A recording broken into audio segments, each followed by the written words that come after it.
ഉപ്പും മുളകും പരമ്പരയിലെ ബാലുവിന്റെ മൂത്ത മകൻ മുടിയൻ എന്ന പേരിലാണ് ഋഷി എസ് കുമാർ പ്രേക്ഷക ശ്രദ്ധ നേടുന്നത്. പരമ്പരയിൽ നിന്ന് മാറ്റിയെങ്കിലും ഡാൻസും യൂട്യൂബും ഒക്കെയായി ഋഷി ഇപ്പോഴും പ്രേക്ഷക മനസ്സിൽ സജീവമാണ്. അതുകൊണ്ട് തന്നെ ബിഗ് ബോസിൽ മത്സരാർത്ഥിയായി എത്തിയപ്പോൾ മികച്ച പിന്തുണയാണ് പ്രേക്ഷകരിൽ നിന്ന് ഋഷിക്ക് ലഭിച്ചത്. ഇപ്പോൾ ഋഷിയുടെ വിവാഹ വിശേഷങ്ങളാണ് ആരാധകർ ഏറ്റെടുത്തിരിക്കുന്നത്.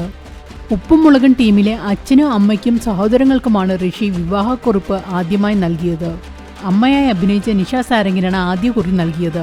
മകന്റെ വിവാഹത്തിൽ ഒരേ സമയം സന്തോഷവും സങ്കടവും ഉണ്ടെന്നാണ് നിഷ പ്രതികരിച്ചത്. കുടുംബത്തിന്റെ പാരമ്പര്യം കാത്തു സൂക്ഷിക്കണം, മിനിമം 5 പിള്ളേരെങ്കിലും വേണമെന്നാണ് ബാലു പറഞ്ഞത്. നടിയും നർത്തകിയുമായ ഡോക്ടർ ഐശ്വര്യ ഉണ്ണിയെ 6 വർഷത്തെ പ്രണയത്തിനൊടുവിലാണ് ഋഷി ജീവിതത്തിലേക്ക് ക്ഷണിച്ചത്. ഋഷി ഐശ്വര്യയെ പ്രപ്പോസ് ചെയ്യുന്ന വീഡിയോയും ഏറെ വൈറലായിരുന്നു.